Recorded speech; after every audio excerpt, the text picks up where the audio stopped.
आप इस वीडियो को देखकर पैसा जीत सकते हैं। ये पैसा आपको किस तरह मिलेगा, ये जानने के लिए इस वीडियो का डिस्क्रिप्शन ज़रूर पढ़ें। दिवाली का राक्षस। दिवाली का त्यौहार हम सब बहुत ही धूमधाम से मनाते हैं। दिवाली के आने से हफ्तों पहले ही बाज़ारों में भीड़ उमड़ जाती है। इन दिनों मानो हवा में एक अजीब सी खुशी शामिल हो गई हो। पर दिवाली की रात पूरे साल की सबसे बड़ी अमावस्या की रात भी होती है। ऐसा माना जाता है कि दिवाली की रात भूत प्रेतों की शक्तियाँ और भी बढ़ जाती हैं। हमारी आज की ये कहानी ऐसी ही एक दिवाली की काली अंधेरी रात के बारे में है। जतिन, ऋषि और ईशान बचपन से ही गहरे दोस्त थे। साथ में पले बड़े थे। वो तीनों दोस्त एक दूसरे के जिगरी यार थे और हमेशा साथ ही घूमते थे। पर जब ऋषि और उसकी फैमिली ने इंडिया से बाहर सेटल होने का डिसाइड किया तो ये उन तीनों के लिए मानो आखिरी दिवाली थी जो वो साथ में मनाने वाले थे। दिवाली के जस्ट बाद ऋषि अपनी फैमिली के साथ वो शहर हमेशा हमेशा के लिए छोड़ के जाने वाला था। तीनों ये चाहते थे कि ये दिवाली उनके लिए एक यादगार लम्हा बन जाए। दिवाली की पूजा के बाद जतिन, ऋषि और ईशान तीनों ही एक ही स्कूटी पर ट्रिपलिंग करते हुए घूमने निकल गए। पर उन्हें क्या पता था, उनकी ये राइड उन्हें एक ऐसी जगह पहुंचा देगी जहां किसी भी इंसान को नहीं जाना चाहिए था। कुछ दूर जाकर एक खाली सी जगह पर ऋषि ने स्कूटी रोकी और स्कूटी की डिग्गी से बहुत सारे पटाखे निकाले। उस रोड से थोड़ी ही दूर पर एक पुराना सा मंदिर भी था, लेकिन उस मंदिर में सब कुछ खंडहर हो चुका था। पर उस मंदिर के अंदर एक कमरा था जो अभी भी बिल्कुल सही सलामत था। उस कमरे का दरवाज़ा बिल्कुल पुराने ज़माने जैसा था और उस पर एक बहुत ही बड़ा ताला लगा था जिस पर लाल रंग का धागा बंधा हुआ था। ऋषि ने एक एक करके पटाखे जलाना शुरू कर दिए और तभी ईशान ने एक रॉकेट लिया और दो पत्थरों के बीच खड़ा करके उसे जला दिया। रॉकेट में आग लगते ही रॉकेट प्रेशर से नीचे गिर गया और वो सीधा उस खंडर हो चुके मंदिर में जा फटा। एक बहुत ही जोर के धमाके की आवाज़ आई, पर क्योंकि वो मंदिर पहले से ही खंडर हो चुका था तो उन लड़कों ने उस धमाके की ज़्यादा परवाह नहीं की और अपनी मस्ती में दूसरे पटाखे जलाने लगे।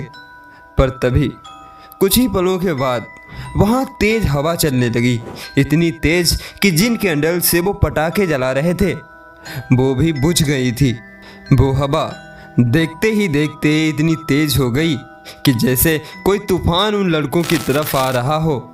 उनके लिए वहाँ खड़े रहना भी मुश्किल हो गया था। तभी अचानक से वो हवा रुक गई और वहाँ बिल्कुल सन्नाटा हो गया। ऋषि और जतिन ने एक दूसरे को देखा पर ईशान कहीं नहीं दिख रहा था।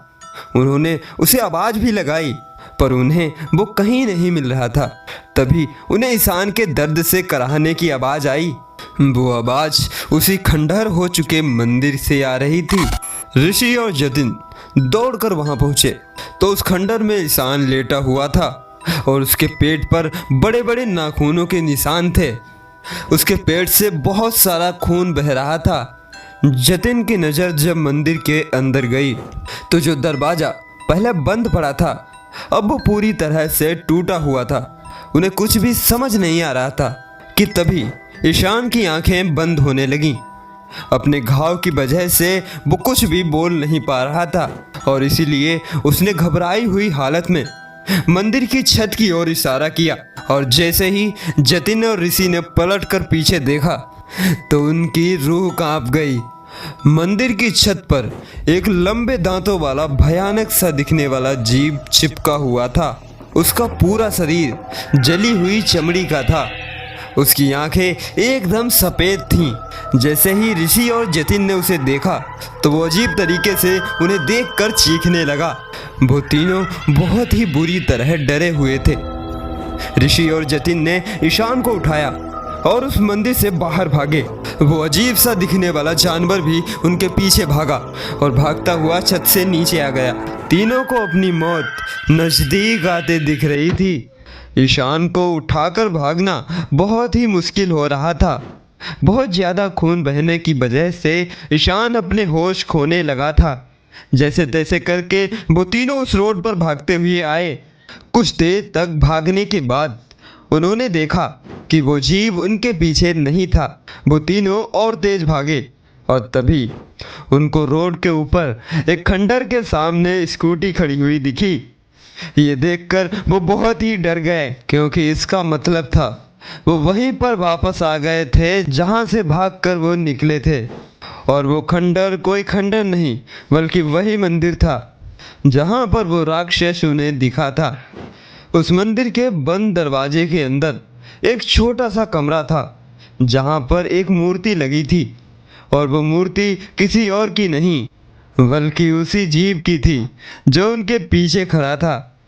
उस मूर्ति के नीचे लिखा था, जय खंगोर देव। वो तीनों बेहद डर गए थे। उन्हें समझ नहीं आ रहा था कि वो कहाँ पहुँच गए हैं।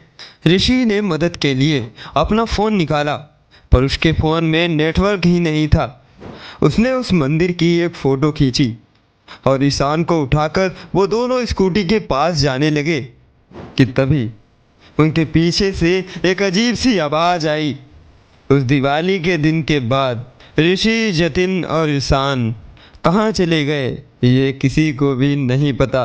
पुलिस को उस मंदिर के पास से सिर्फ ऋषि का फ़ोन मिला, जिसके अंदर उस खंडर हो चुके मंदिर की तस्वीर थी। जब ये बात उस मंदिर के पुजारी को पता लगी, तब उसने भी वहाँ जाना छोड़ दिया और उसने अन्य गांव वालों को भी ये बात बताई कि आज से 500 साल पहले इस गांव में एक राक्षस आ गया था जो इंसानों को मार कर खाता था, और उसकी भूख शांत करने के लिए हर महीने लोग एक इंसान की बलि देते थे और उसका मंदिर भी बनवाया था ताकि वो किसी को ना मारे। कहा जाता है कि कई ऋषियों ने मिलकर उस खंगोर राक्षस को मंत्रों की शक्तियों से उस मंदिर के एक कमरे में कैद कर दिया था, पर अब दिवाली के उस पटाखे की वजह से वो दरवाज़ा खुल चुका था और वो खूंखार सा राक्षस अब बाहर आ गया था। आज भी उस शहर से रात में इंसानों के गायब होने की खबरें आती हैं। ना तो उनकी लाश मिलती है और ना ही कोई सबूत। वहाँ पुराने रहने वाले सभी लोगों ने वो इलाका छोड़ दिया है। आज भी वो राक्षस उस इलाके में अपनी भूख मिटाने के लिए घूमता है। तो पटाखे जरा संभल के जलाइएगा। दोस्तों, आपको ये कहानी पसंद आई हो तो इस वीडियो को लाइक करके हमारे चैनल को अभी सब्सक्राइब कर लें।